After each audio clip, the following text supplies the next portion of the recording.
1 second. I had that all set and then you took over, so let's get back there.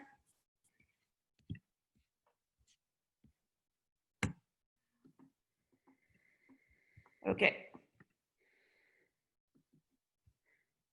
Screen. Share. Okay. Here we are. So great to be here, guys. So I'm here with my panelists who are going to introduce themselves. We wanted to just start with a statement from us, the panelists. We just want to acknowledge that our lives have changed significantly since over the last couple of months, and we've worked really hard, you know, from our home offices and remote workspaces to pull together something really helpful, like acknowledging this reality. And we just want to let you know we're here. We've given all our contact information at the end of the presentation. We're all available for follow-up questions.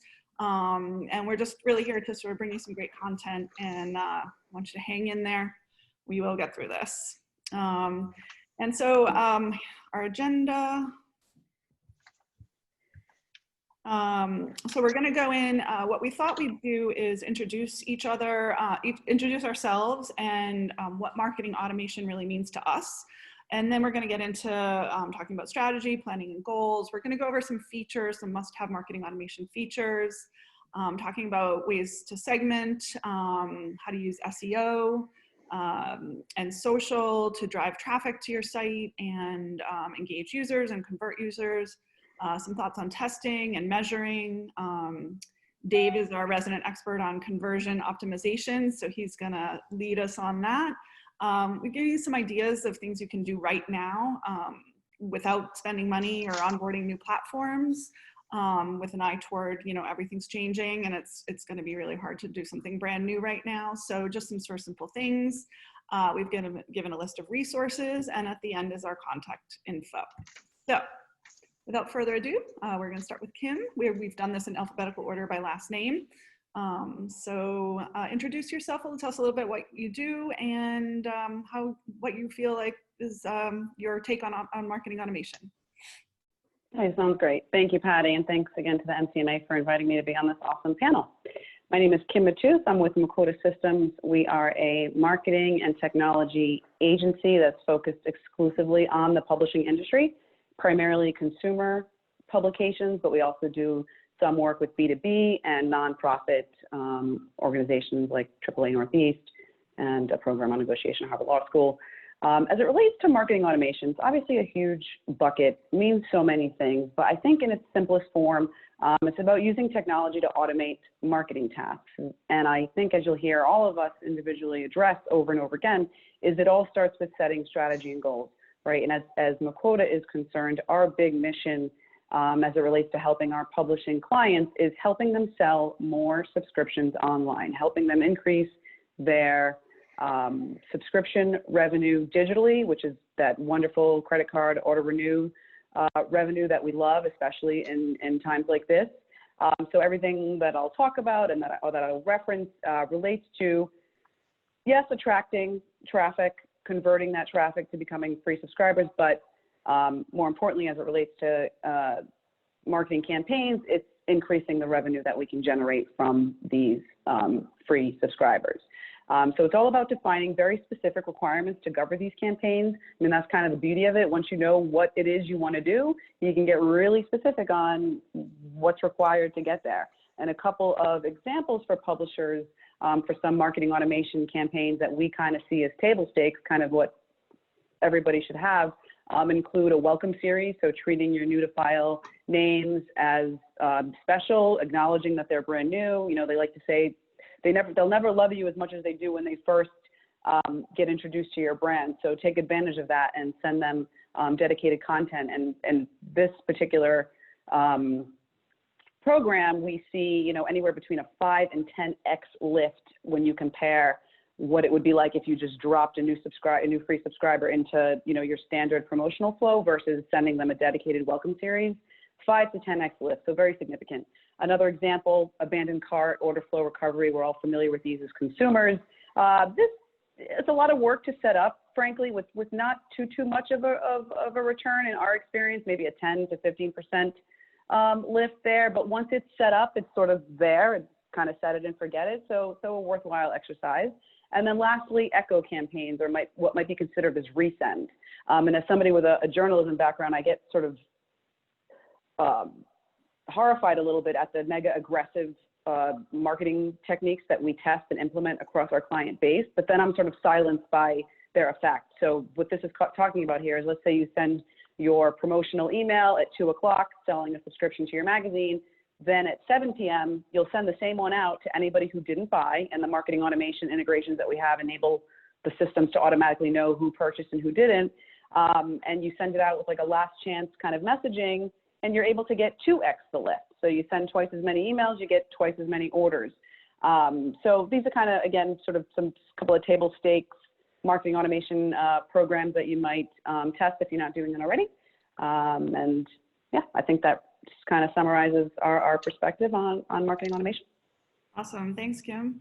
I also wanted to mention, if you guys have questions, feel free to type them in the chat. If there's some clarification you need, Todd will let us know that we need to clarify, and otherwise we're happy to take questions on clarifications throughout and have a Q&A at the end.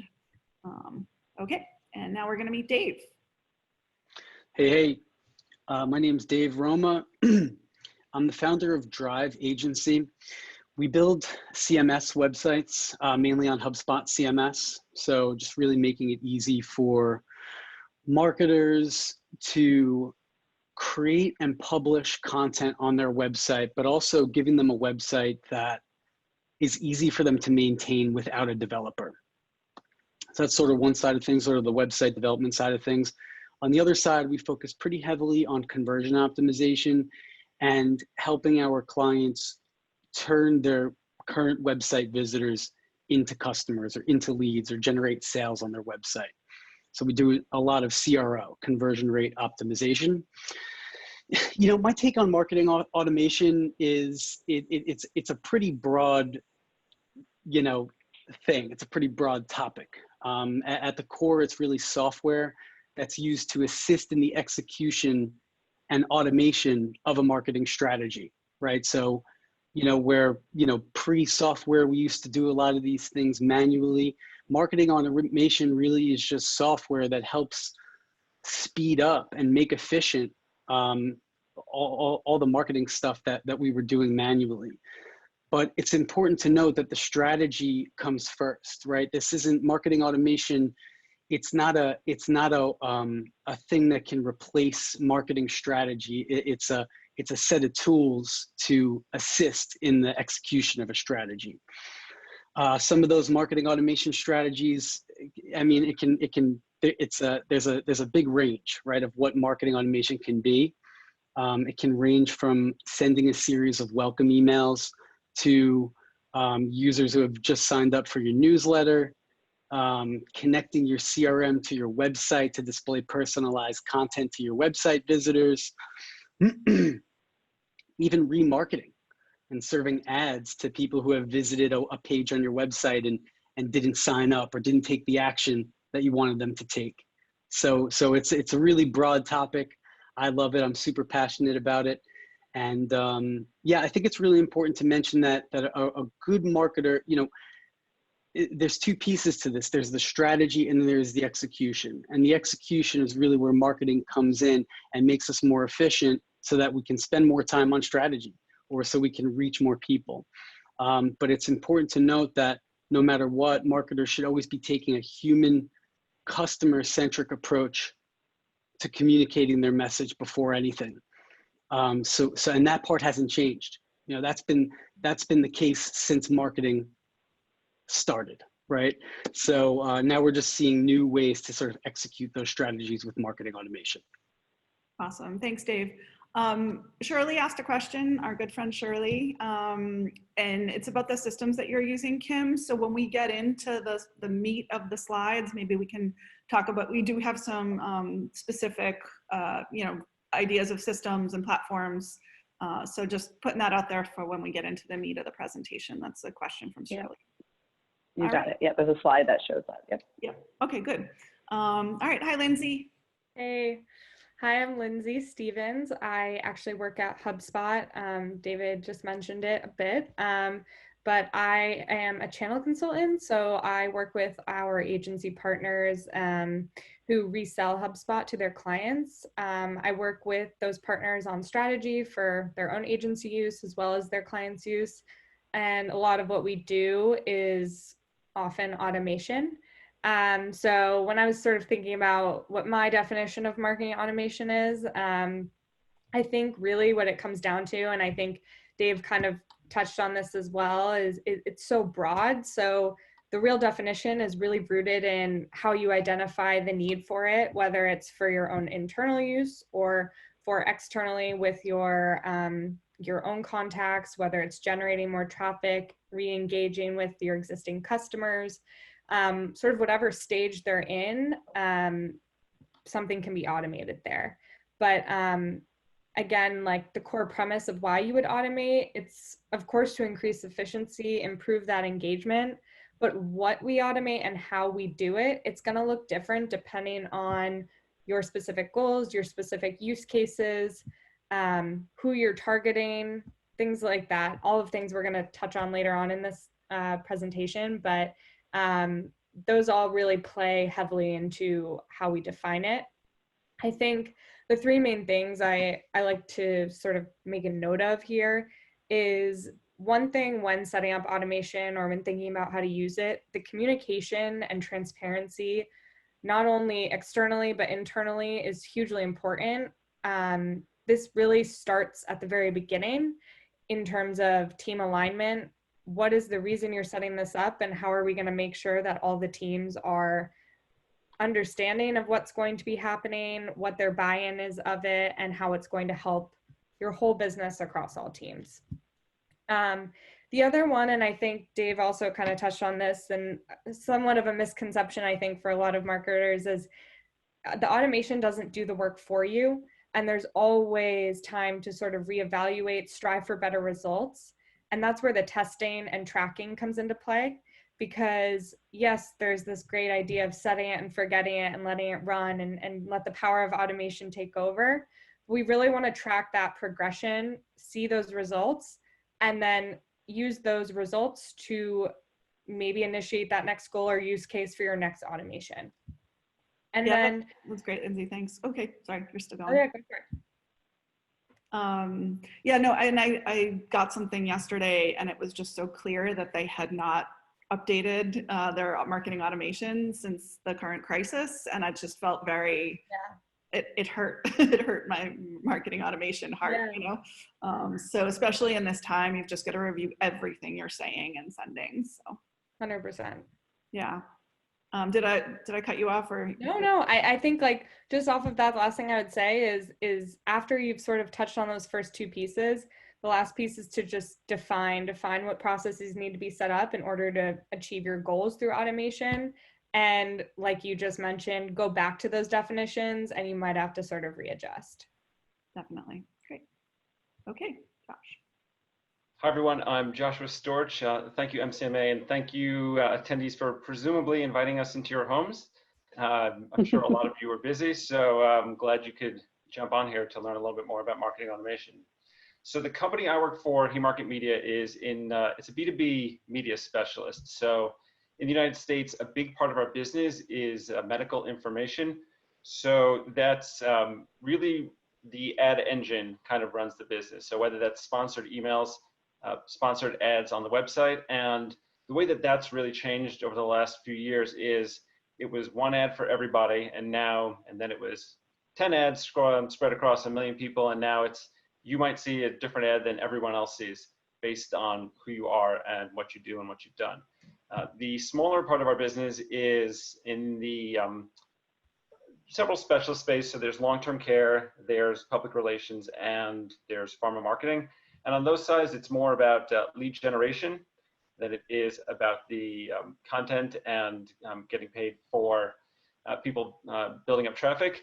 But in both cases, what marketing automation comes down to for us is it's really all about the consumer. So it's a series of technologies, and it's an approach that's about how can you better deliver your message to your reader.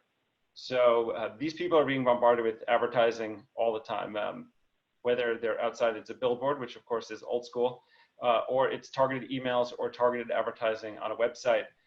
Your message has to count. You can only control what you send out, and marketing automation is just a really, really efficient way to make sure that the message you're sending is the most effective one for each individual recipient, and not just kind of an average lowest common denominator for every person. I'm very much on the technology side. I started off as a marketing copywriter, and that had me working inside email deployments, because I'd write copy for emails, and then I was delegated as the person to start sending those out. And over the years, I've really seen the technology evolve a lot. So in a lot of ways, the way marketing automation has evolved has reflected the way my career has evolved, and vice versa. And to give you an example, back in 2006, I was working with an email provider, and we had 4 lists. We had 2 newsletter lists and 2 promotional lists, and those were cemented and utterly set in stone. And when I wanted to create a 5th list, it took me 1 month and about 20 hours with one of their developers at probably $100 an hour just to create a new list. So what marketing automation has really done is put the power in the hands of the marketers themselves, or in my case, the marketing technologist, so that if you have an idea, you can execute on it really, really quickly. So when you think about some of the marketing automation players, HubSpot is a big one, Marketo is a big one, Eloqua is a big one. These all started as email service providers. So even though email address has kind of persisted as the unique identifier and as the central marketing channel where the automation starts, it's really extended into multi-channel over the last 10, 15 years. And the last thing I'll mention is that the growth in this space is really, really astonishing. I think there are more than 100 players, depending on who you ask right now, what white paper you read. Marketo was bought a few years ago for $5 billion. I think Oracle bought Eloqua for a few billion. So this is a pretty big deal. People understand how valuable it is. And once you know what you want to be able to automate, you need to spend time digging into the technologies you want to use, because just like you don't want to deliver everybody the same message, your tech stack can't be the same as anybody else. It's got to be unique to your needs. All right, we're going to get into the meat of the presentation now. And so, you know, as a number of our speakers touched on, you want to start with goal setting and strategy first. So Lindsay's developed this really cool slide, and she's going to take it away.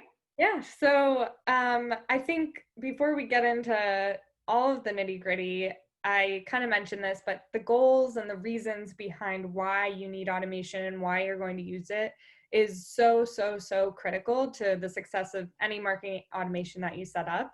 And if you're going to break it down in terms of how you want to set up your goals, really it just comes down to the who, what, when, where, why, and how.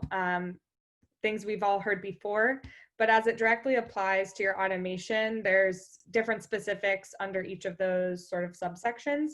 So for example, for the who and the what, who is really your audience? Who are you trying to reach? I think, Kim, you had a really good example of this in the publishing world that you were mentioning. Yeah, I mean, most of the clients that we work with are special interest publishers, enthusiast publishers, so they know very well who they're trying to reach. In the case of Yankee Magazine, which is one of our clients, they are trying to reach everybody who loves New England and loves traveling in New England and has all the interest in the world about New England. Another example is a digital-only publication that we work with called I Like Crochet. It's clear they're trying to reach people who love crochet. In terms of what action we want them to take, in all our cases, we advocate for a methodology at Makota that starts out with attracting these audiences through organic SEO, which we'll talk a lot about later on. And then once they arrive at your website, trying to capture their information and build a free relationship with them so that you can wow them and bedazzle them with your awesome content, engage them with that content, and then ultimately, as a final step, get them to spend money with you, subscribe to your publication. In some cases, it might just be a print-only publication. If you're one of our clients, it certainly includes a digital component, perhaps an all-access component. And we've seen a lot of success kind of defining sort of the user state. So like on the Yankee system, for example, we know when somebody's a visitor, we don't know who they are, they're just visiting our website, we're going to serve them a certain type of offer. When they are free subscribers and they're logged in, we're going to entice them with introductory offers. When they're a print subscriber and they're logged in, we know to entice them with all access upsells. And if they're already an all access member and we know that because of the integration, then we're not going to ask them to buy anything because they're already at the upper echelon of our customer experience pyramid, if you will. So, in terms of the who and the what, our whole methodology is about knowing where they're at in their flow and doing everything you can to move them into that next stage, ultimately resulting as an order for your premium online content. Yeah, I think that's a great example. And I actually think what you just mentioned in terms of knowing the user state, I know in HubSpot, we call that like the life cycle stage or where they're at in the buyer's journey. I think really applies well to that when part. Like how long do you want to be sending them this content or having them take certain actions or leading them to a specific goal? Because like you said, and we'll talk a lot about segmentation later on too, but when and where you're doing this is all going to depend on where they're at in that user state. So like you said, if they're a visitor, they're going to want to consume different content than someone who maybe has already become a subscriber or has purchased your product or has gotten a demo, whatever it might be. And you'll be putting them through a different type of automation, or your goals will be different. And then going off of that, the why, putting yourself in their shoes, why would they want to be receiving this from you? Why do they want to get led to a certain point based on whatever your goal is? I think that's going to be a big part of it. Or if it's for internal purposes, a lot of times people will use automation to align teams and set up processes that are automated. So why would your team need this automation? A perfect example of this is sales and marketing alignment, passing off leads to sales. It's a big one. And then how, I think, Josh kind of mentioned this. How are you going to actually do this? What does your tech stack look like? What tools do you need to be able to reach these goals? And how are you going to measure the success? Because ultimately, based on whatever your goal is, you want to make sure that's attainable so that you have something to measure your results up against.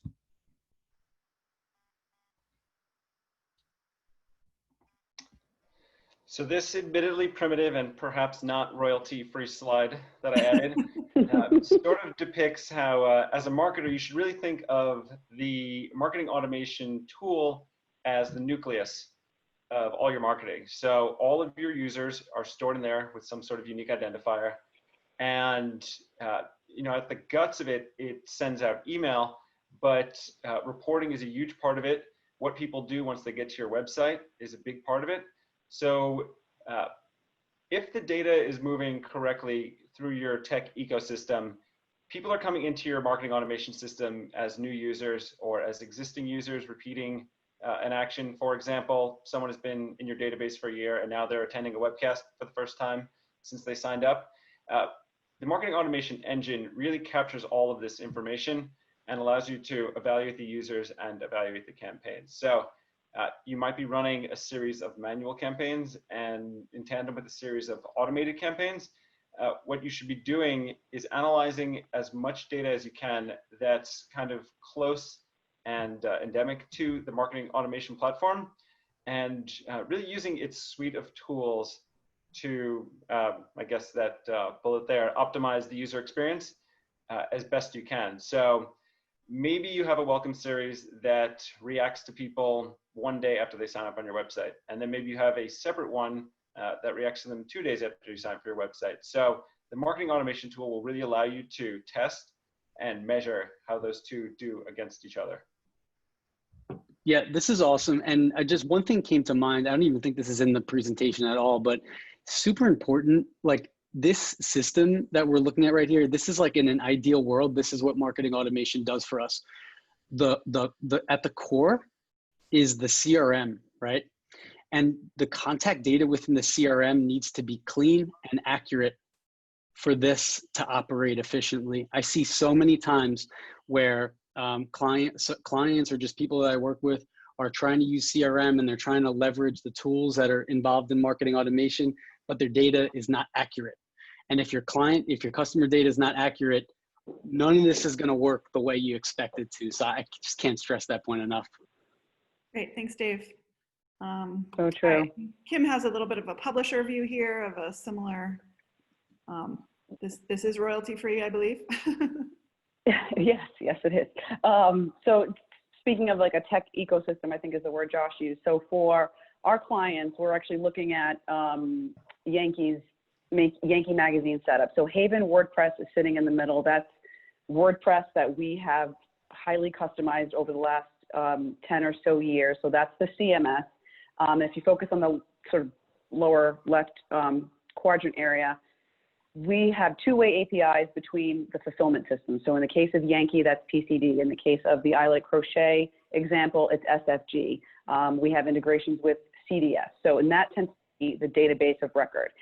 So that's where all the subscriber information lives. That's where the order pages are hosted. All the landing pages that are selling premium subscriptions are hosted ideally at the fulfillment company. That data is then written into Haven WordPress, which entitles that user to that premium content. And then through the two-way API that we have with What Counts, which just happens to be the email service provider, who I think they probably brand themselves more on the marketing automation, to Josh's other point as well. That system's got all the segments and the data fields that are getting updated, so that, for example, the Echo campaign that I mentioned earlier, when an email goes out at 2 o'clock, anybody that doesn't buy from that email is going to get the email again 5 hours later with the last chance in the subject line. So it's through those integrations, I think this hopefully answers Shirley's question too, it's through those integrations that we're able to do a lot of the things. So as you notice, there is not an Eloqua or a Marketo in this mix. We are taking more of a, like, I guess, a customized approach to which programs for publishers generate the most revenue, or achieve the goals as good as possible. And these are basically the only systems we really need in play, is a two-way integration with the fulfillment system, as well as the email system. And that can be swapped out for any email platform. It doesn't have to be What Counts. It just happens to be who we have the reseller relationship with. But just kind of wanted to give like a practical example as I talk about Yankee or any of the other publishers, kind of what systems are in play that enable some of the things we're talking about here. Great, thanks, Kim. So we're going to get into kind of features if you're evaluating marketing automation system. What are the things that it absolutely has to have? And Josh is going to lead us through this. Yes, so the biggest kind of measure of marketing automation, the biggest change with marketing automation is that people used to send these batch and blast emails. They still do, but now you have the opportunity for triggered sequence emails. And what's really important to remember, I think, with triggered is that it's about being reactive and not just starting a campaign when you have the whim to, and then follow up with a series after that. Reacting is always going to produce a better result. I suppose a good analogy is if someone makes eye contact with you, you go over and buy them a drink. But if they don't, your luck might not be so great. So if somebody signs up for the first time, you want to react to that. If somebody registers for an event, you want to react to that. Even if somebody used to be engaged and hasn't opened an email in 6 months, that's a type of reaction you can have, is why haven't you read our content? Here's something for free. So really, reaction is the important part of triggered emails, and any marketing automation worth its salt will have that. Yeah, I think I'll kind of add on to that too, going down the list here. Social media is another one of those. I think a lot of us use social media, whether it's LinkedIn, Instagram, Facebook, Google, anything like that, or ads even, to drive traffic to your site, to attract notice to an event, to a campaign, anything that you're looking to gain interest from. That's a really good place to start for a reaction sequence email campaign. If someone clicks on a post or converts on an ad, definitely something you want to follow up on. Also, social media itself is highly, you can automate that a lot. From there, the other things, and Dave kind of mentioned this, it's hugely important. Lead tracking, I think, ties really well into CRM integration too. So whether or not you're using one CRM or you're integrating multiple systems, having clean data and organized leads in those systems is really key to any of this. I mean, I know I mentioned goals was foundational, but even farther below that, your data and how you're segmenting and organizing those contacts and your leads in your system is the most useful thing you can do. So if you were to do anything today, I would say go to your CRM and make sure everything's organized. And when I say organized, it can be based on behavioral things like engagement that they've had with your content, or any action they've taken on your website, if they visited certain pages that are important to you, like a pricing page, or it could be demographic. So if you want to segment or, you know, understand your CRM better based on their industry or location, region, company size, whatever those demographic specifics are that are going to be important to who you're trying to attract or target, it all leads into being able to then go on to track those leads, understand their patterns and behaviors, to then automate off of that based on those, as that's a reactive sort of behavior. And there's lots of things you can do automation wise, which is why we mentioned scoring here. There are different systems and techniques you can put into place. One that we use at HubSpot is called lead scoring.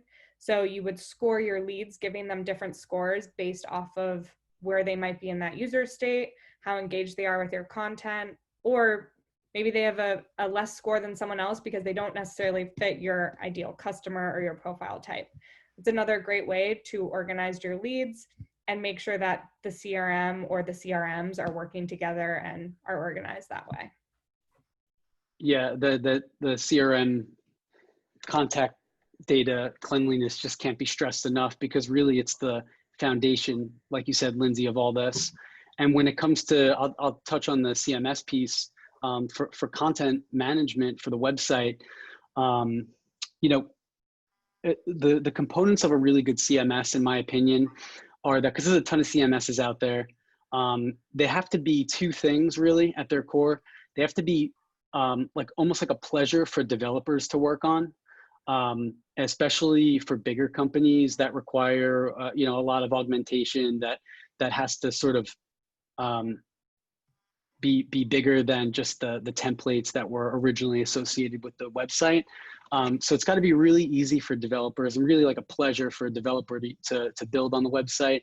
But more importantly, arguably, it has to be easy for marketers or non-technical, non-coders to be able to update the website, add pages, change images, and things like that. So if you can get if you can find a CMS that is delightful for developers, easy for marketers to update the site, you've got a winning CMS system. And then just touching on the CRM integration, we build HubSpot websites. So a lot of times our customers will connect the website to the CRM, and that lets you serve personalized content on the website based on what you know about the visitor in your CRM. That's really powerful stuff. But again, that can only be achieved if the CRM data is accurate. So content marketing, you know, I mean, every good marketing automation system should have some kind of content marketing capabilities, whether you're using like Buffer to schedule social media posts, or HubSpot has a great social media scheduler. Maybe it's an ads management tool. The marketing automation system, again, coming back to efficiency, it's got to make your job as a content marketer more efficient. You know, yeah, I have to say, I'm going to shout out to Sprout Social right now. Sprout's a good one too. Yeah. Yeah, we're big fans. It's so easy, and you know, we've had to do the mobile posting and stuff, you know, given you know, the upset in our lives, and so it's just so easy. We onboarded it right before the crisis, and we just never skipped a beat. So. And on the topic of set it and forget it, we were talking about that earlier. This is one of those things you can kind of set it and forget it with social media scheduling. If you have a good plan in place, you can schedule out 3, 4, 5, 6 weeks of social media posts if you got a really good strategy and you know what your vision is. And you can spend a day just scheduling out social media posts and you know, get back to doing other stuff. So yeah, social media scheduling, content marketing is great.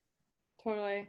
I'll touch quickly on sales enablement. I think this is kind of a whole other presentation for another day, but a couple of things here. One is one thing that really is good for sales enablement, I mentioned this earlier, is aligning your team. So specifically marketing and sales.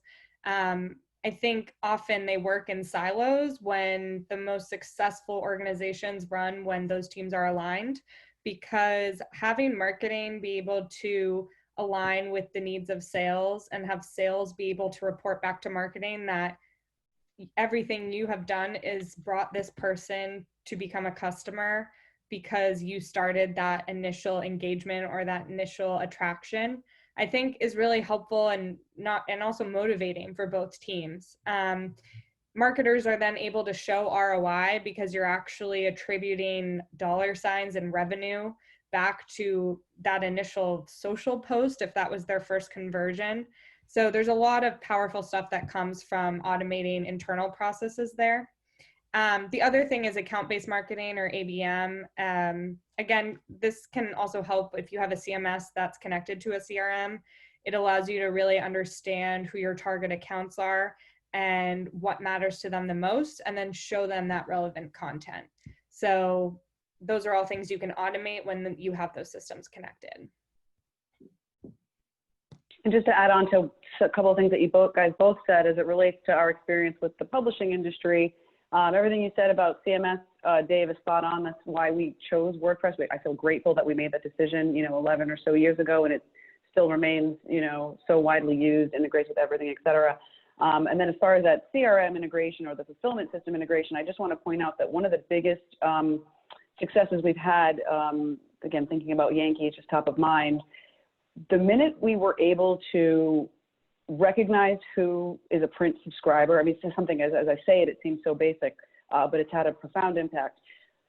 Once the systems were connected to a point where we knew who was a print subscriber and who wasn't, being able to target print subscribers with dedicated messaging to upgrade themselves to an all-access membership has led to a tremendous amount of growth. So even something, sometimes some of the stuff seems overwhelming, like, oh my God, I can do all these things, where do I focus?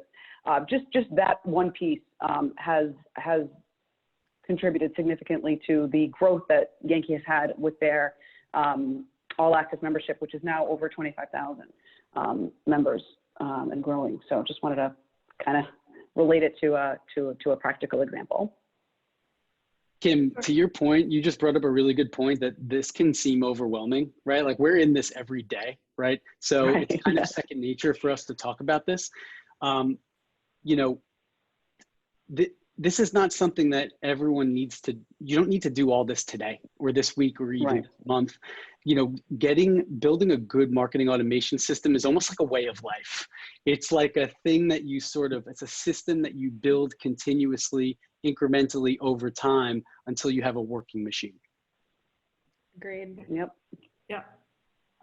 Okay, are we ready for the next slide? I mean, the sort of reporting and segmentation, I think, is obvious, that it needs to work, but definitely, and a lot of them that offer trials, offer the ability to see sample reports and sample features. So definitely make sure it has the reporting that's going to give you the metrics that matter to you. All right, and this is Josh. Yeah, so I mean, from my view, because I see everything through the lens of email first and foremost, you really need to be able to send triggered messages. So your relationship with your reader should seem organic. And when you're just treating everybody the same and sending these batch and blast messages, it doesn't come off that way. And I think it's obvious to most astute observers. But when you're sending them messages that resonate, that are timely, that's really great and will reap rewards on the marketing end. Next, they have to be able to store all sorts of data, demographic, transactional, and behavior in a single database. So if you can't store all the data that you want to send messages for, then you're lost. So the data is extremely important. And I'll go over this in a little bit, but you want to make sure you're working with your tech team so that your data is organized in a pretty efficient and effective way, and that all the marketing people who are contributing to this engine understand who and how they can segment to make sure people are getting relevant messages. As far as user level tracking, this is pretty ancient at this point. So to say that you want to know who opened an email or who visited a web page is hopefully something that your marketing automation provider has in the bag. If not, they're probably very new or going to be out of the market very soon. A/B testing. So marketers I found really love to play with this feature, and anytime someone wants to experiment, I'm all about it. So I'm guessing most of you are familiar with this concept, but if you're not, it's when you send two messages or have, let's say, two landing pages, and they're identical in every way except one. And you deploy both, and you look at the results. And if the audience is large enough, you probably have some sort of takeaway that you can apply for at least the medium-term future. Maybe green is a better color than red at the top or in the font, or maybe two columns are better than one column when it comes to an email layout. So there's really an opportunity through a way I can understand it for marketers to get very creative with their messaging. And it's a nice blend of where creativity meets technology and produces really obvious, tangible results. This next one is API, and I was intimidated by this acronym for years before I knew what it meant.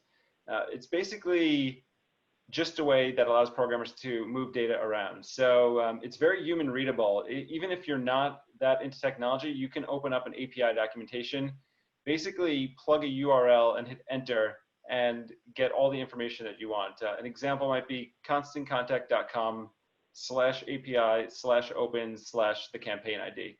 And then in one click or in one keystroke, you get all the results of anyone who opened that email.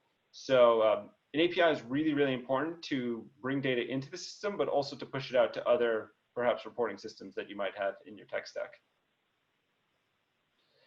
Technical support, extremely important, shouldn't be overlooked, especially if you're a high volume enterprise level email sender or anything surrounding marketing automation. You want to make sure the vendor is committing to, I'd say, at least a 99.5% uptime, because for us at Haymarket, if email went down for even 2 hours, advertisers could pull their dollars because the message didn't get delivered exactly when they asked it to.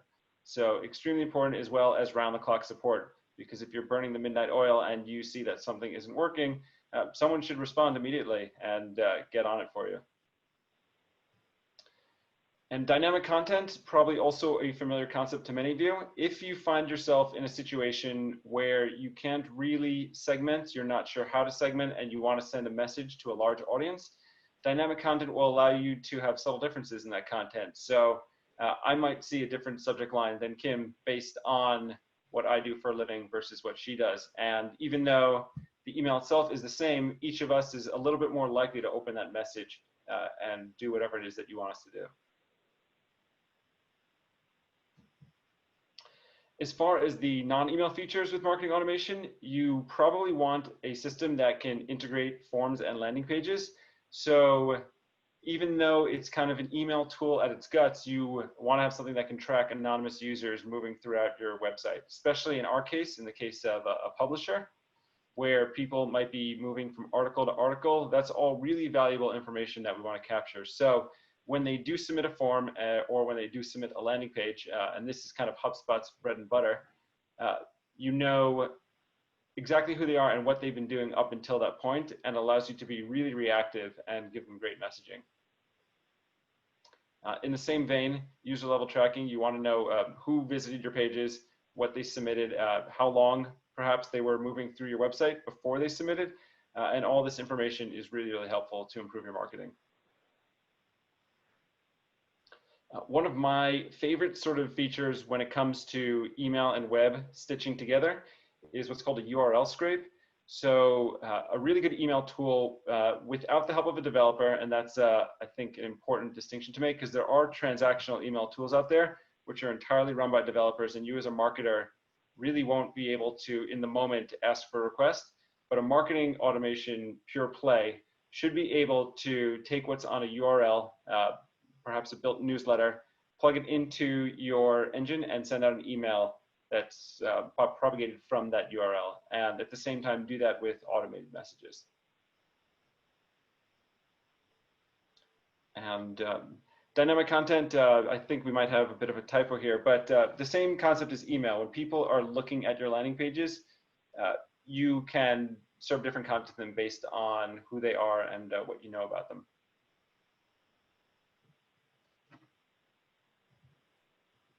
And lastly, with social posting, as David kind of touched on, if you can set it and forget it, social posting is a really great way to do that with your really great mechanism within your marketing automation platform to extend your marketing to a multi-channel and have information pulling back into that same system where all your other data lives. Sorry, Josh, we like assigned all the slides to you. Just a few consecutive ones. Anyone, feel free to jump in and save him so he can get a drink of water. Well, I will start off by saying segmentation is absolutely my favorite thing about marketing automation. As I mentioned before, I once lived in a universe where segmentation didn't exist, and now our tool has 10,000 different segments that are custom built in there, and I can do them myself anytime I want. So really effective segmentation starts by getting your teams aligned. When your technology team and your marketing teams are working together, you can kind of take the creative and the technology and bridge them together.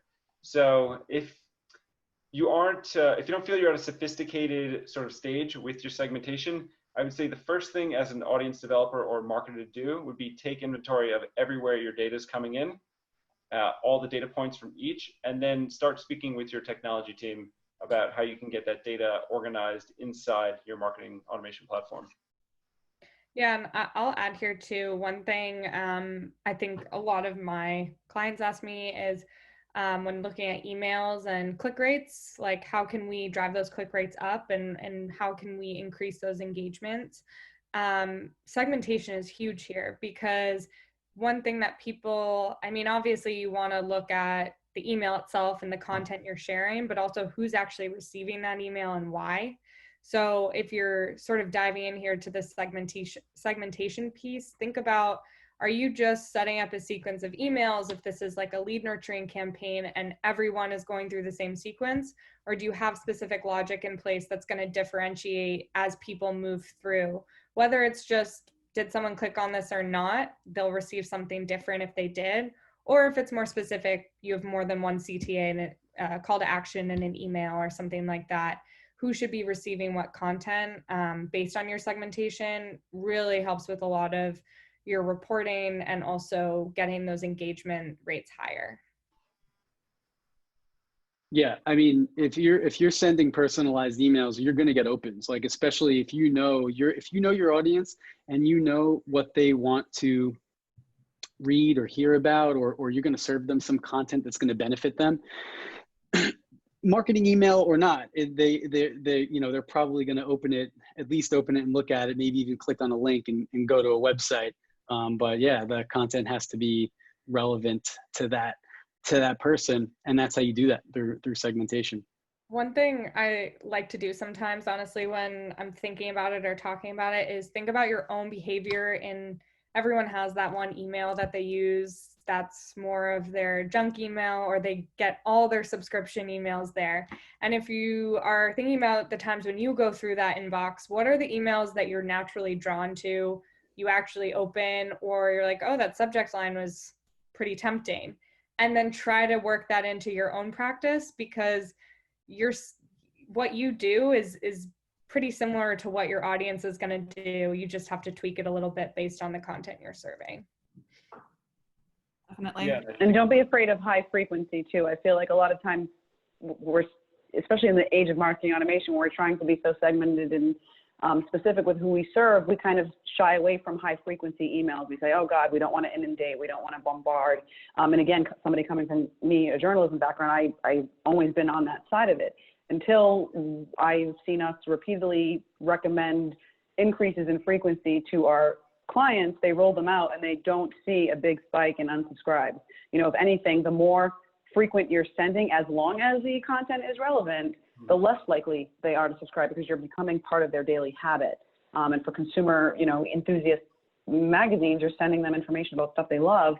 And again, if it's relevant and timely, frequency can be on your side, which I know is opposite what a lot of us kind of naturally think of. So.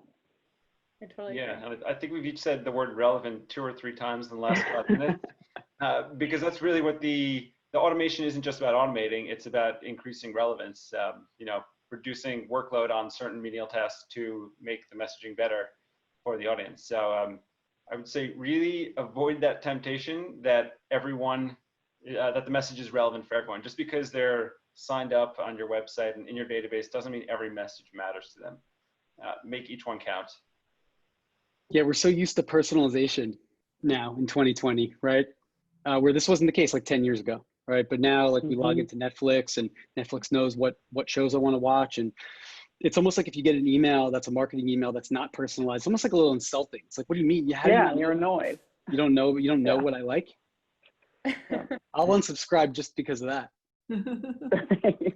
It's true. Love marketers getting marketed to by marketers. It's very fun. Are we good with this slide, Josh, or did you want to hit on the last 2 bullet points? Yeah, I'll hit on it for the people who've kind of heard these terms thrown around. So central database is not a novel term whatsoever. Uh, it's a concept. Some people call it a data lake. Some people call it a data warehouse. Some people call it a CRM. Other people call it a DMP. But the concept is kind of all the same. For us, our marketing automation tool kind of was our central database for a very long time. And now we've enhanced it with a real, I'm throwing quotes up here, a real central database. So I guess the real problem with marketing automation as a central database is that it's so email centric. So opt-outs become different than opt-ins, especially if you're in B2B. There's a big difference between opt-ins, opt-outs, and bounces, whereas a central database just kind of treats everyone equally as a person. So if that's something you're thinking about taking the next step to, talk with your developers, and that can really be helpful. And something we installed about 3 years ago is a customer data platform. And I know this term is being thrown around. It's a real bubble right now, and there's, I think, a glut of platforms that are invading the market, and I think it'll be this way for another year or two before it starts to shrink a little bit.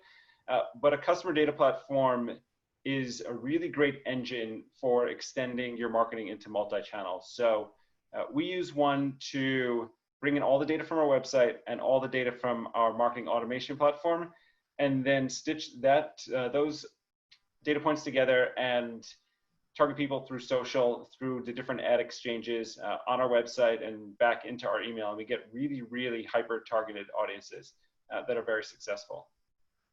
Yeah, and MCMA had a customer data platform panel just about a year ago. It feels like 1,000 years ago, but it's an interesting space, and we can have a whole presentation just on CDPs. So it's I think they're very, very useful if you can afford them. So all right, and this is Dave, right? I can kick us off Okay, with the Lindsay. topic clustering. So this is really big in HubSpot's platform, but you can do it anywhere. And what topic clustering really helps you do is really automate the traffic flow to your website through SEO and increasing your ranking and all of that good stuff. So at its core is what we call pillar content, or your pillar page. The idea of this is to have a page that would go over your core topic, sort of at a general high-level view, with links out to subtopic pages, which are often blog posts. So when thinking about how you're going to organize all of your content, you want to do it in a way that really helps Google crawl your website the easiest, so that your SEO increases. And by doing that, you're easily allowing people to navigate through your website based on content that's linking together in a relevant way, for lack of a better word. But what you want to make sure is, when you're thinking about your core topic, is that you have enough subtopics or blog posts, articles, whatever it is, to sort of cover the core topic in enough length, with enough sort of variety. So ideally, I like to say a good starting point there is, if you have a core topic, make sure you have 10 to 15 relevant articles about that to really do a deeper dive into that core topic. And by linking to other pages internally, both externally, you're really helping boost that SEO and sort of automating that traffic flow. The other piece here is consistency. I think in the I mean, it wasn't even that long ago, but we were all thinking that you needed to post one blog post a week. Didn't really matter what day, but it had to be each week. You had to come out with a new blog post. It's not really so much anymore. What Google is actually looking for now is that you're posting consistently. And that doesn't have to mean every week. It just means at the same time on the same day. So that could be on the first Monday of every month at noon. It doesn't have to be 4 blog posts a month. So something to take into consideration. I think those first 2 sort of bullet points tie together. Those are all things you can even start doing now. Start thinking about the content that you have and start organizing it in that way. It's going to help automate some of that traffic flow and boost your SEO. Lindsay, I had an example here. I have a client that's outside the magazine industry, so I was sort of handed a blank slate in terms of content, and we followed this methodology that we probably learned from HubSpot, and we went from sort of the key pillar piece of content. They were ranking, you know, higher than 100 on the search engine results page, and they moved to 8th and got to the first page of the SERP by using this methodology. So yeah, it's really important to follow this. If you're even with your own content, if you're a magazine and you have the content, like think about what is sort of your why, and then use this sort of topic clustering methodology. And I think that's a perfect example too of you can do this right now with what you have. You don't need a tool to help you do this. You can create these links, these topic clusters, this method of organization for SEO with what you have right now without any other tools. Yeah, the topic clustering and pillar content like this, I don't think this can be stressed enough. I mean, I would argue to say that this is the new way to do SEO, where we were focused on, you know, for the past decade, keyword, and keywords are still important, but really the idea of topics is now the new thing. It's the new way to do SEO. Keywords play a part in that. And you guys need to like really take some time to study this and look into it, because it's really that important. And HubSpot actually has really good content on this. Consistency, super important. High quality content. This is really, really important. Even if you make 1 blog post a month, like Lindsay said, it doesn't need to be you don't need to make 3 blog posts a week. Nowadays, what Google really cares about is its high quality content. And think about it, it makes total sense. You know, people are going to Google to find things. So they're putting their trust in Google to find the best content on the web for them. That's Google's job. And if the better that Google does that, the more trust people have in Google. So it makes sense that Google's going to favor your content if it's high quality over, you know, another company or another website that's posting with high frequency, but it's sort of less quality content. So the high quality content pieces are great. They don't have to be super long form. They can be 1,000, 1,500 words, but they just have to be like very helpful, very educational, and just like well written. And then Google will favor that content over the others. Totally. I always like to say, and Patty, we are over. Is that okay? We're just going to try to get through the rest of the deck. I think we have till quarter after, actually, right, Todd? Okay. Yeah. So great. So as it relates to the stuff that you guys have said, I always like to say that because as publishers, we are in the business of selling content. Quality is typically something that we don't have to worry about, right? Because that's what we do. That's what we sell.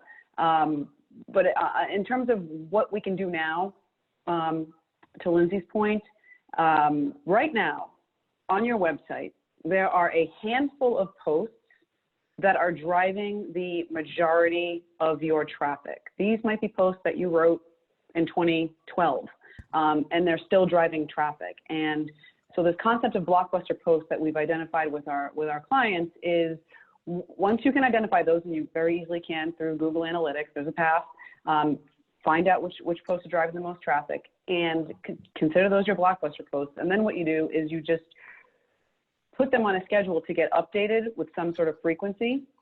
So you're updating the content as needed, you're putting new dates on them. And once we started figuring out this approach, probably in 13, 14-ish, organic traffic to all of our client websites are up as a result. So the minute you pay attention to these blockbuster posts and nurture them and update them and rerun them through your email, re-promote them, your entire organic footprint will increase as a result. And it's really a relief, because to their other points, we've been in this kind of assumption that the more we got to pump out a bunch of content, just got to pump out more and more and more. That's how we're going to compete.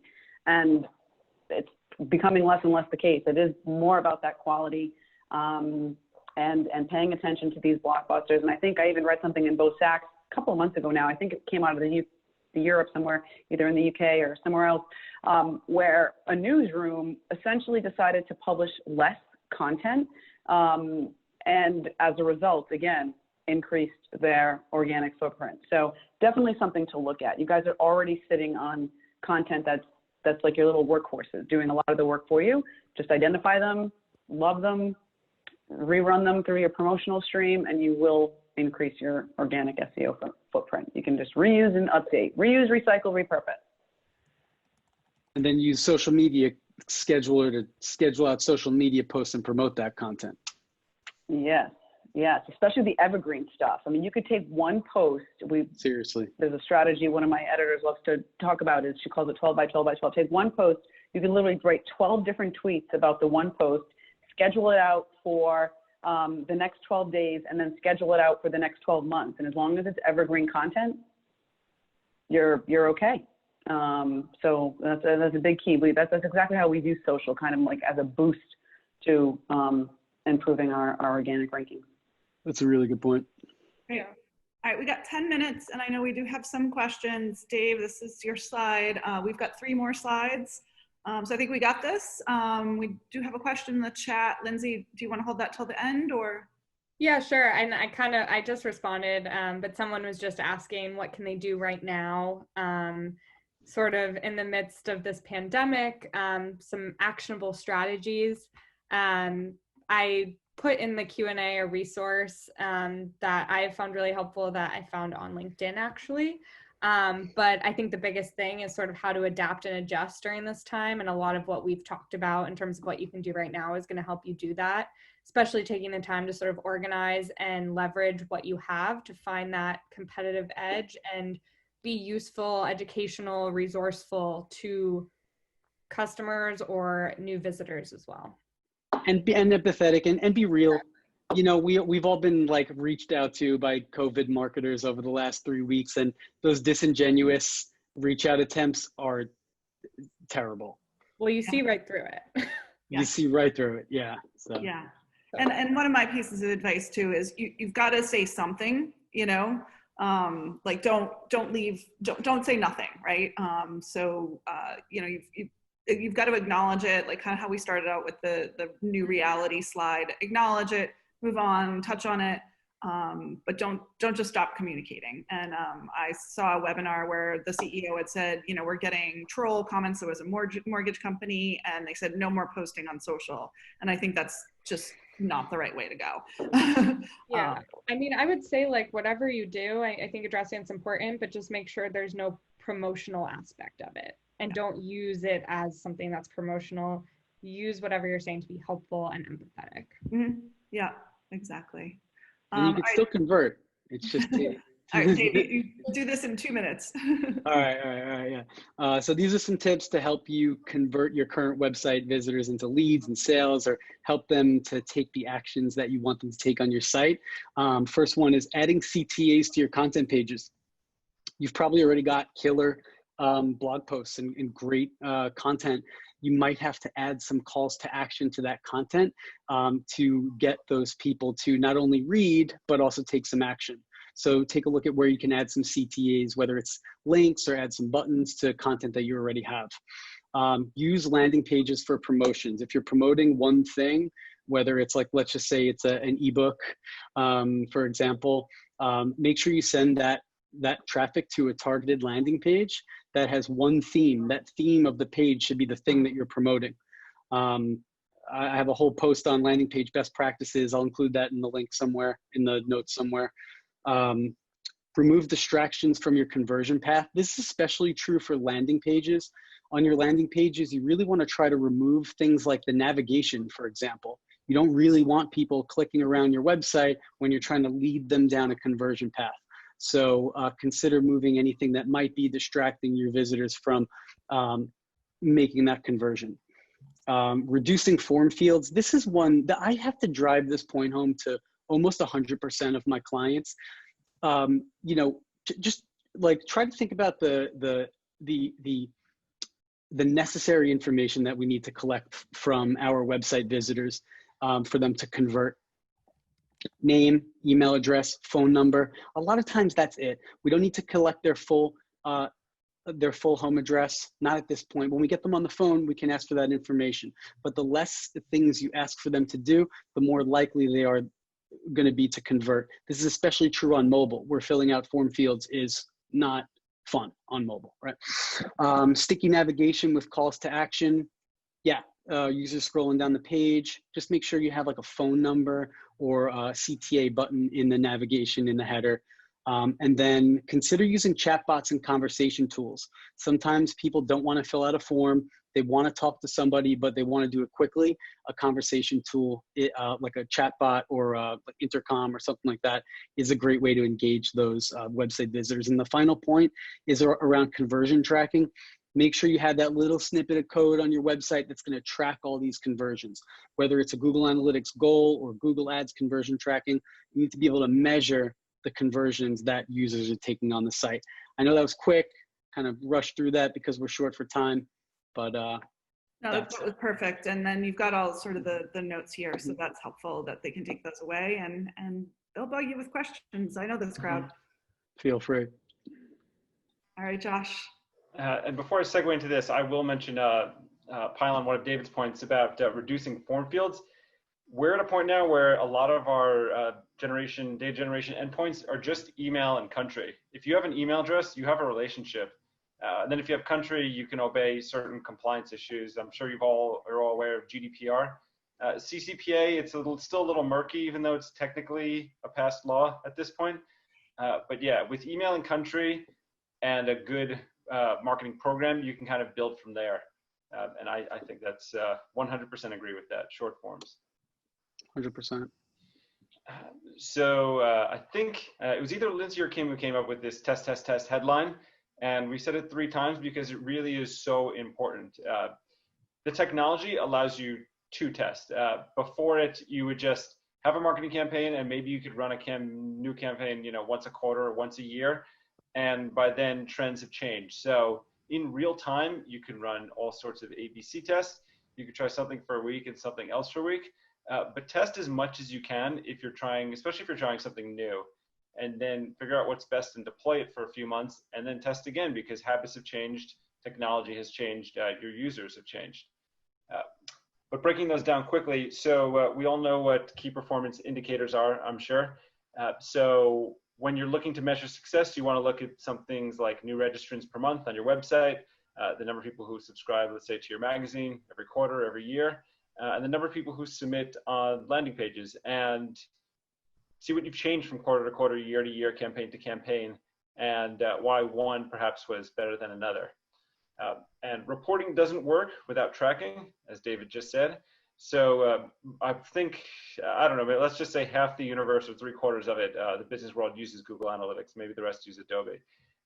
Google Analytics UTM codes allow you to track every single place uniquely. Don't use the same UTM code anywhere twice. Even if it's, let's say, the same email, but you're sending it out 3 days later, use a different UTM code if you can.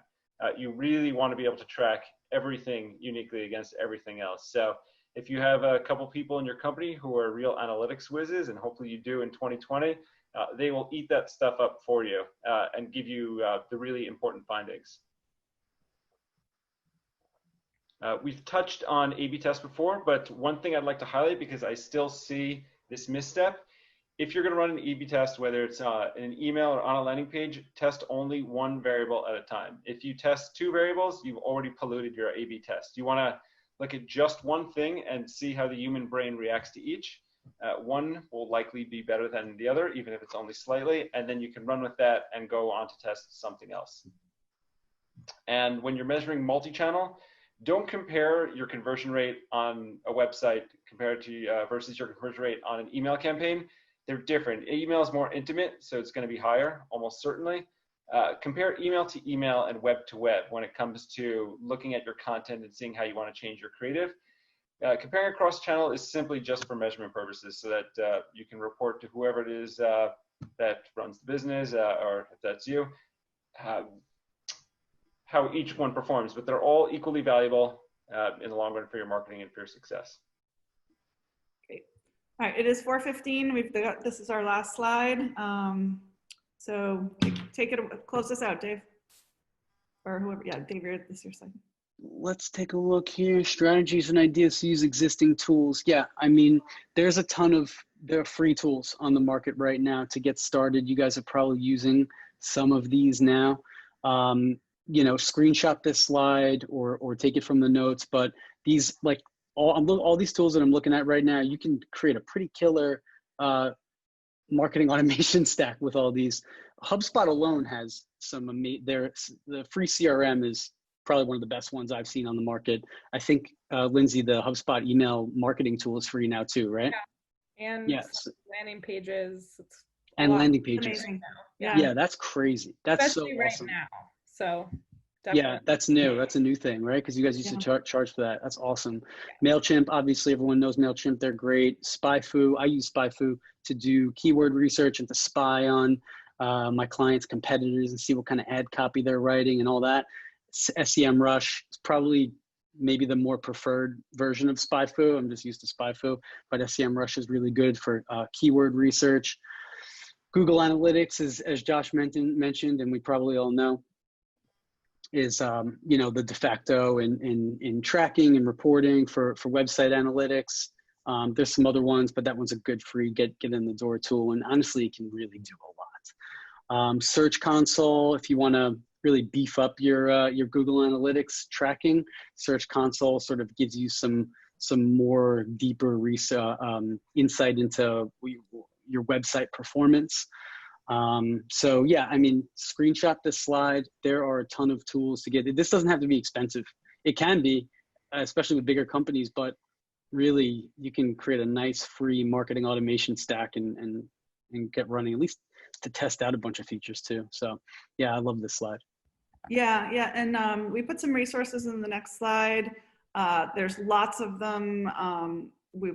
We can build out more, but one of the things that Dave turned me on to was Teachable, and they opened up a bunch of their courses for free, and they asked me to like widely share those they're offering that. And right now, I mean, anytime you see that it's free, it's really free. So so let's do it. And I think we have a question. Most important question. Yes, the presentation and the recording will be available. Todd started at the beginning on the MCMA website. Not sure of the time frame, but it should be relatively quickly. We've been recording the whole time. I'll send him the presentation so that you have that available. And then we'll just wrap up. This is all of our contact info. We're all on LinkedIn. And once you have this presentation, you can click on our names and actually connect to our LinkedIn profiles if we're not already connected. And if there aren't any last questions, we'll let you get back to your day. It's almost cocktail hour. Well, a big thank you to our panel. Very much appreciate their time, their expertise, and everything that they've shared with us today. We will get this video up live. Probably 48 hours will be our goal, and have the presentation and whatnot, everything available on the MCMA website as well. But thank you. We appreciate everybody being on. Hope you enjoy the rest of your day. Great. Thank you, everyone. Thanks, Todd. Stay safe. Stay well.